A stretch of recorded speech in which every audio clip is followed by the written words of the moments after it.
All right, guys, welcome into the Orlando Lions Den. We got Tom Bogert, Tommy Scoops from MLSsoccer.com, MLS Insider. Thank you so much for joining us today, man. We really appreciate your time. Mike and Eddie, thanks for having me. Appreciate the support. Let's get it. So obviously kind of want to jump in because today, we're recording this on Tuesday. You put out an article on MLSsoccer.com, story of Orlando City's telenovela chase of Martin Ojeda. Came out earlier today. Awesome insight. Highly recommend you guys check that article. It's got interviews with general manager Luis Muzzi, technical director Ricardo Moreira. And from the article, they put some high expectations on this offseason with the moves that we've made. So we're just kind of curious, Tom, what kind of expectations do you think, you talk to them about their expectations. What kind of expectations do you have for Orlando City after a very busy window? My expectations are really high, and I think that it's important to, differentiate between a very good offseason and a very busy offseason because they're not always the same thing. I thought it was this was one of the teams that I was most interested in to watch because, okay, they had Pereira out of contract, Gillespie out of contract, John Moutinho had one foot out the door. There's, Cartagena's loan was up. Junior Urso before we didn't even know, and he's ended up leaving. So it's, okay, what are they going to do? How are they going to stick? How are they going to twist? Like, kind of what was the manifest? And what they came out with is Martin Ojeda, who is I've talked to scout, like, obviously people from Orlando are going to tell me he's very good. They signed him. They're obviously super interested in him. I've gotten texts from other MLS clubs like, yeah, it's a good player, or somebody South American experts. Yeah, that's a really good player. He's going to fit well in this league. And they got him by moving Mauricio Pereira off his DP deal to a new contract. That was huge. I didn't think they were going to be able to re-sign Pedro Gillespie just because of the constraints on how much money they could offer him and the likelihood that, Middle East, Mexico, wherever, we're going to be able to offer him more for a player of his quality. Like that, those two moves were crucial to this offseason. And then to be able to get that Martin Ojeda deal over the line as the crown jewel to lead everything else this winter was really, really great. They've been very busy, but they still have Gillespie, Jansen, Antonio Carlos, Pereira, like Cartagena and Araujo. Like, the spine is all still there. Facundo Torres obviously still there. Ersan Kara also coming into his second season. Like, they were super busy and made a couple really big signings, but a good amount of this team is held over from a really good season last year. I thought it was a really good balance of not changing too much, but like making significant additions with what they had. Yeah, I like that. That definitely makes sense. I mean, and there's a lot of upside too. I think with the youth, but like guys like Cesar Araujo. I mean, the kid's still super young. Well, and Tom, I appreciate the telenovela theme because growing up in an Atlanta household, in a telenovela, there was always a good mustache, and you bring that to the table. You don't have a telenovela without a good mustache. So okay. maybe that's why, like, Ricardo Moreira, the technical director, used that as a term. And like when I was interviewing him and he said that, I was like, oh hell yeah, like that's a great quote. Like, yeah, so you can credit. Maybe my mustache helped him say that, but you can credit him with that. Yeah, fair enough. Yeah, that's 100%. That's just the facts. Trust me. My mom made me watch those with her all the time. Now, on Extra Time, you talked about that you thought we had the best MLS the off season so far. We're happy with it so far, to be honest, because we were looking at it like you were like, okay, there could be a potential lot of changes to the lineup, depth issues. Who knows who's our goalie, etc. Mm-hmm. So far, what's been your favorite move we've made so far? Well, like we just talked about Martin Ojeda, so like it's him. So, I'll just go brief and then I'll give you another answer too. Like, again, like this guy had, it was like 28 goal contributions in the Argentine league. And he did that. Like it wasn't just like a one-off year. His breakout year was 2021. And he then, like, again, Orlando, as came out in my interview, and like Mike Gramajo did one with Luis Muzzi as well, that they really wanted to sign him last year too. Like when the Facundo Torres deal had like a bunch of, everybody stepped away from the table. All right, this deal isn't happening. Like Martin Ojeda was the guy like that they wanted as well. Like so to get your top targets like back to back and how well I think that they're going to fit on the field together is great. So, but again, like I've talked enough about Martin. So like, I really love what they did in the draft. I really do. Like Shaq Muhammad going into the draft, I was asking around, like he was who I thought was going to be the number one pick. And he's a lot of like, I've talked to people like, hey, if there's the highest ceiling, it's probably if he puts it together, he's going to be better than anybody in this draft. But, obviously that's not a sure thing. So they traded up to get him. They also traded up to number 6 to get Duncan McGuire, who led the country in goals. And look, like it doesn't always pan out. Things from the draft don't always pan out, but I thought that those were two really smart rolls of the dice per se. Like, look, if those two players don't give the team anything this year, they'll be fine. But I do think that they're ready for first team minutes and they're going to play a role. And it's cool to see that, like, oh yeah, there is still value in the draft. Like, some years might be stronger than others, some years might be weaker, but like, we're not just rejecting this concept out of hand. And they went and traded up twice for these players. So I'm super excited. Yeah, and I really think that we're a team that's always drafted strong. I mean, you have to look at our history. Kyle Larin, Chris Mueller, even though his European history was a little short-lived. But Daryl DK, Correa, Kamal Miller. Like, we try to make our best meal out of that as we can. And also, Duncan McGuire's got the best nickname in the draft. I don't know if you saw that he's called, the Holland of the Heartland. I think that's something that's excellent. I mean, when you score, what was it? I think he's 24 goals in 20. Yeah, and second place was like 17. yeah, absolutely ridiculous numbers. I mean, yeah, he's playing at Creighton University, but you never know what can end up translating to goals are goals, man. Goals are goals, exactly. Speaking of that brings me to my next question. Some of our fan base, not me, has very polarizing views on Urchin Kara. And I say that even though his goals plus assists per 90, I'm a little bit of a stats nerd, was very similar to the likes of Chicharito and Chicho Arango last year, very close. With the additions that we've made, I think that he's going to eat this year. Kind of curious if you think that you expect a bigger jump out of him as a target man in year 2. Yeah, so I think that it is funny that you say it's like he is pretty polarizing. And like, I think that that's fair. Like, I don't think that he was great last year, but like, we step back and it's like, all right, he still had like 12 goals for somebody who a lot of us were generally expecting more from or better performances. So again, like, it's not all goals, but look, if air quote a bad year is him scoring 12 goals, could be worse. Look, the only thing, so I don't, off the top of my head, I forget which side Martin Ojeda prefers to play on. Like, if because Facundo loves to drift in from the right wing, if there's a lot of like Martin playing on the left and cutting in as well, that's going to really limit Urshon's space. And I don't think that he'll be perfect for that. But, if Martin is somebody who can adapt a little bit more and he's kind of getting in behind, stretching the field a little bit more dynamic. So when Facundo comes inside, or like the games where Facundo will just play as a number 10 and there will be a more direct winger like Ivan Angulo or Gonzalez or Romero Enrique, like that should help balance a little bit better. So I'm not entirely sure how perfect it's going to be with this kind of assumed starting 11. That being said, like, I do think that this is still a good player. The concerns are fair, but again, like, if he has another bad year where he scores 12 goals, like, it's not what they would have loved or envisioned when signing him. But again, like, there are far, far worse, outcomes to complain about. Not to take shots at anyone necessarily, but you can look at Nashville, you could look at Dallas, their use of DP center forwards, and see what kind of happened in that regard with Franco Jara and Ake Loba, stuff like that.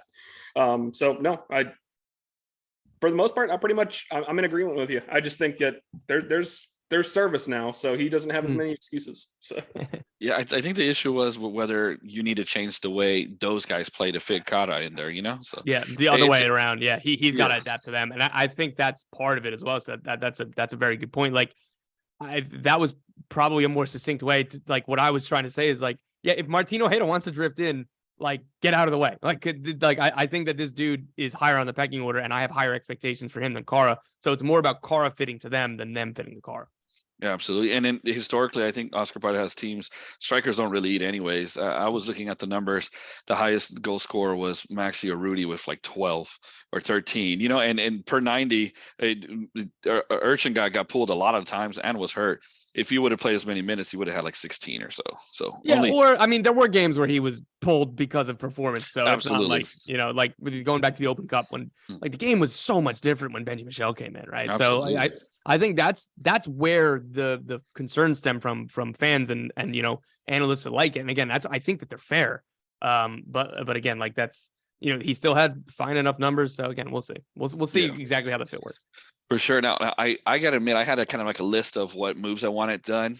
And they hit them all, except for I wish we had a starting caliber right back. But I also understand that when you have 3 right backs on the roster and 2 are homegrowns in a salary cap league, and 1 is cheap it's a misallocation of funds if you're going to resign Gallese and bring down Perea from DP, because that increases the cap hit, etc. So you've been really like I've seen Mikey Holiday. There's peaks. If I'm going to think of a Mikey Holiday play that got me excited was, I think against the Red Bulls, he stole the ball up high, hit a low cross to Perea, who scored near post. Like that's what I would like to see from him.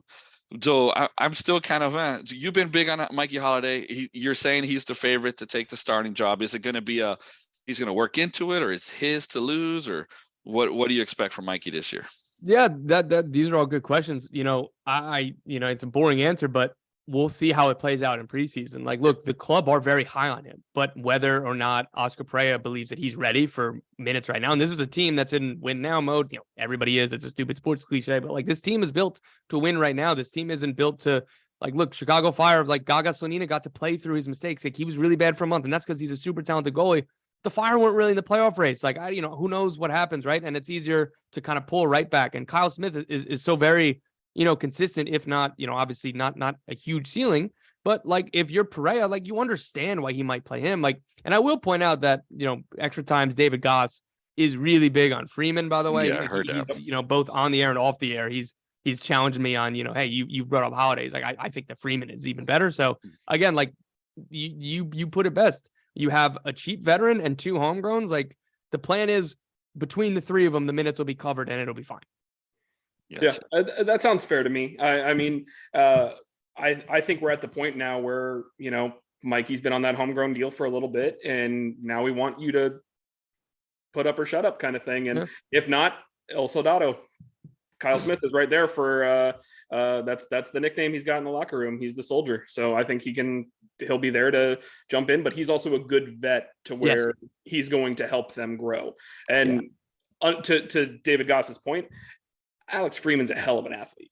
Like, that's what Goss is saying. He's like an off the charts. We're not even sure if his best position is going to be right back necessarily, because he's pretty good with the ball at his feet. He likes to get forward, and he's also like, I want to say he's like 6'2", not David Goss. We know he's questionable, but he's like, I want to say he's 6'2", and he's like 18 years old. He just turned 18. Nice. So. Yeah. Not quite 6'7", but he's gonna be bigger than his dad. but yeah. His dad, who was he a tight end or a wide receiver? Wide receiver, the Packers. Wide receiver for the Packers. Yeah. So we're different. Yeah, I'm the old one here, so I remember him hurting my 49ers in the 90s. I remember him too. Well, Freeman in the U17 final, like. They defensively was a bit of an issue. They moved him up, and then they really got better. So I mean, like he sometimes you want to get those crazy athletes out like Breck Shea. You want to have them as fullbacks, but Freeman, I don't know. Part of me wants to move him forward. So is that Breck Shea is the comp that you want to go for? No, I don't. I just but Breck Shea, but you got to admit, when he was running, it looked good, right? Dude, just striding like a stallion, He was an MVP finalist in this league. He made like 31 appearances with the national team. It's nuts to think about like the last 7 years of his career. It's incredible. Now he just comes in and just in the 85th minute just comes in to whip crosses for Miami. He's still free. Like nobody signed him yet. It's just out of control. Yeah. That's crazy. Oh man, that's what a world we live in. So another player we've talked about a good amount is obviously Mauricio Pereira. So played a lot. I think one of the things that we noticed last year is we started to have a little bit more success when he played a deeper role, kind of being more of that beat. Do you get any indication from any of the offseason moves that you think he's going to be staying in that deeper role, or do you think he's going to maybe play more of the 10 like he was previously? Yeah, I mean, it'll be both is what I think, whether it's him playing as like this double pivot and like the Cartagena role, like next to Araujo, or like it's he can come deeper. So Torres has even more freedom to kind of cut inside and play as a 10. Like, I think that, like you said, that change helped open up some space, and it made Fagundo's much more freedom, and I guess a little bit easier because they could occupy similar spaces. Like if you have a 10 and a winger that's coming inside like that. So yeah, I think that's definitely on the table. I think that he's somebody it could still be a midfield trio, and he could still be playing a little bit deeper with Araujo more as like a single pivot. And again, Torres cuts inside, and that gives whoever's playing right back, a ton of freedom to get forward. And I think that's where the club will miss Ruan. Like, I think he's a very good player. I thought that I understand the move. We just talked about why they're covered at right back and why that makes sense on the cap. I think that was a smart move by DC to get him. I think he'll be fine there. I think he'll be good there. But like, again, particularly with the way that Facundo plays and having a right back like Juan, who's just always getting forward and really dynamic and really, really fast for, lack of better analysis, like they're going to miss that. But again, like I do think that there is room because of the way that Torres plays, because of, what Ojeda can bring as well, that Pereira could be more of a, occupy deeper spaces. And maybe he's not the final pass, which he's obviously very good at, but he's, getting the ball to those kind of creators in better spaces. So look, I think that the options are plentiful, and that is so key for any team in any league. But with this team, even if they're one and done in CONCACAF Champions League, there are going to be so many games and you're going to need so many players. And in a salary cap league, you need players who can play different positions. Like, I've already talked about Shaq Muhammad. He can play as a 10 or a winger. And then Romero Enrique can play as a center forward or a winger. Like, there's all of these guys that can play different roles, and that's so key. And I think that this team is going to use all of those different roles. Absolutely. Do you think that gives the edge to Mikey Holiday because he'll be the more of an overlapping right back than Kyle Smith would? Yeah, I mean, again, like we'll see exactly how Pereira kind of like juggles the team. I guess there's other ways to do it. You could have Torres start as a 10 and then bring in Ivan Angulo or someone else as the natural winger. So yeah, like, we'll see exactly how it works out. Like, again, I think that there are going to be different iterations of this team. Yeah. I'm very excited to see what the best 11 kind of like, all right, like if we had a playoff game tomorrow, who's the starting 11? Like, I'm very like, there are different iterations that are theoretically possible. For sure. Yeah. We've been scrambling, trying to, guess what that is. And now Oscar is kind of known to me as a coach that's, wants to be hard to beat. His team's hard to beat. The 1-0 Poppy special, so you get up second half, you're just getting battered like the Alamo, just sitting back there getting battered. And you hang on. It's stressful. Guys, it saved us a lot. But yes. It is, I think, almost his preference or instinctual almost, or maybe just his way of doing things. If I'm gonna be, I guess, simplifying it, do you think with the with Ojeda, with Gaston, with the Shaq, with all these different options that we have now, do you think you see any tactical changes? Is Poppy just gonna Poppy? It's gonna be 1-0. We're gonna have all this Argentinian and South American talent to grind out some of those 1-0 wins, or do you think we'll see it open up a little bit more? That's a good question. I think that it is in his nature to focus on being solid and difficult to beat before kind of going. But like, when those interviews with Mutsi and Ricardo, like, they both made a point to say, I think that we can play more attacking. We're very excited. Like, it seemed like it was organic. It wasn't like they were actually taking shots or anything like that. But you could see that this is a goal of ours, to be more on the front foot and play more attacking. So again, we'll see. Yeah, and it's one of the hopes, I feel like, keeping that defensive spine together with Carlos Janssen being back healthy, and Araujo, who was just a bulldog last year. Like, awesome. He honestly was debatably up there as equal as favorite signings along with Facundo, just because of how integral he was to the team. And the fact that he made us feel like we didn't actually miss a player like Sebas Mendez. Crazy. This is a World Cup player, and Andres Pereira, who was just traded. Like, this is. Like, I can't say enough about how awesome he was last year. And like, again, the expectations of U22 initiative, it's hit or miss across the league, man. Like, to get somebody who's a day one starter at his age on that mechanism is just phenomenal. Absolutely. So we only got 2 questions left for you, man. So I'll kind of go into this one. We've been talking a good amount about Ricardo Moreira and the relationship that he builds with players. You mentioned that in the article that you put out today. Seemed to play a large role in Martin Ojeda, who had offers from Spain, Mexico, Italy, or Brazil, I think you mentioned as well. A lot of times Ricardo's kind of referred to as being one of the best number 2s in the league. DC United was interested in him earlier this year. What do you think he's looking for in a next job, and how much longer do you think he might be around us in purple? It's a good question. So I believe him to be one of the handful of best number 2s in the league. And I'm on record consistently, like, if you run a team, just look around MLS, find the handful of number 2s that you think are best and try to sign them. Like, DC United contacting Orlando about interviewing him feels like a no-brainer to me. I don't know why it took Chris Albright so long to get a job before he went to FC Cincinnati. Look how well that did. Mike Jacobs was in Kansas City before he was in Nashville. Look how well that's gone. Like, you just kind of go down the line, and like, the risk reward return on investment is so high when you target these kind of roles. Ricardo, I believe, is a future MLS GM. very easily. I believe that him and Luis work really well in tandem. So it's not like this is, just Luis's show. Like the relationship in that front office, from everything I've heard, is really strong. And I think it's pretty clear that Ricardo has responsibilities. And again, that's good. And that's why it's a long-winded way of saying I don't think that he's like, God, gotta leave immediately for the next job. Like, who knows if he would have even taken DC United if it was offered to him. You don't exactly know.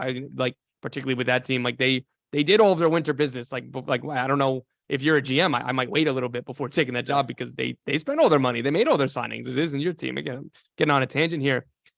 Another thing with Ricardo is that given the global nature of his kind of connections, he's somebody who could be in Europe too, right? Like, so I think that he is a future MLS GM. And I guess selfishly, just from, seeing him work around the league, I'd hope that happens. But look, like if a team in Spain or whatever, makes a call, whether it's to even be leading the sporting department, maybe that, like, I don't know what he wants. Right. So I think that this is something to watch. Like, it's nothing to worry about in the interim. Like, they just signed him and Luis signed new contracts last year.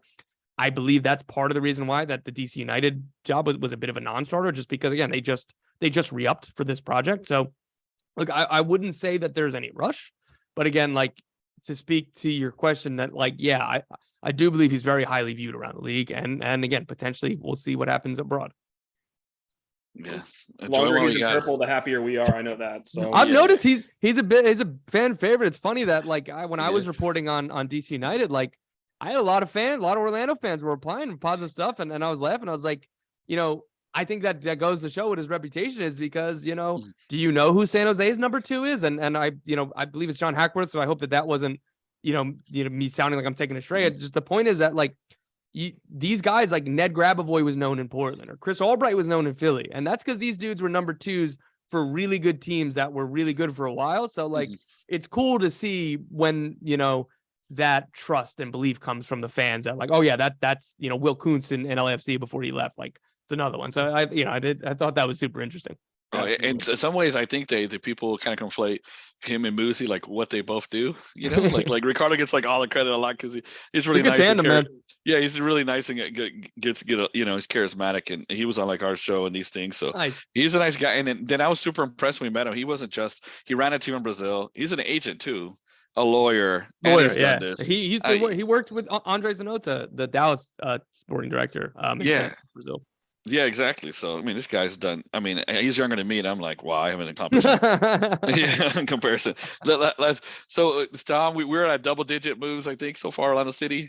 I know you can't break any news on this show, but are we done? Do you expect anything more? Anything on the horizon for Orlando? Any Ukrainians or South Africans just coming out of nowhere?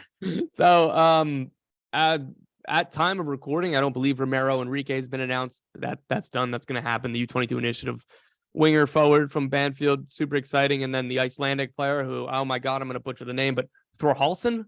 Again, I've also reported that, so that's nothing new, but that deal is being finalized as well. And after that, I think that's it. To be fair, I thought they were just about done before these 2 signings, but I feel pretty confident saying that nothing major will happen after Thorhalsson comes in. Which makes sense. I mean, given the draft, like I feel good about the draft picks too. The depth they already had, like you said. You don't need it to like. This is a lot of more moves than probably people thought, but they all make sense too. So look, 10 players out, 8 players in, and plus the 2 key re-signings on top of that. I think it's a busy offseason. Absolutely. And also just one thing I will add is that Lucas Arnold was one of the people that I saw who tweeted about this as well. He Englishman who follows the Icelandic league. He said that for the most part, Dagger Dan is likely what he's going to be referred to as rather than his last name. And Dagger Dan, that is elite. Yeah, I feel like my kids watched a show about a guy in a vest who found dinosaurs, and like with that name, Dagger Dan Adventures. Oh, that's phenomenal. If Dagger Dan is what's on his jersey, I'm buying one right away whenever the new kit drops. Orlando does those ones with the Huan, they put a flash. Yeah. With Mueller. Oh man, just imagine the potential. I mean, there's already a Viking one, Dagger Dan. Oh, Thor's hammer or something. I don't know. That's incredible. God, that's great content.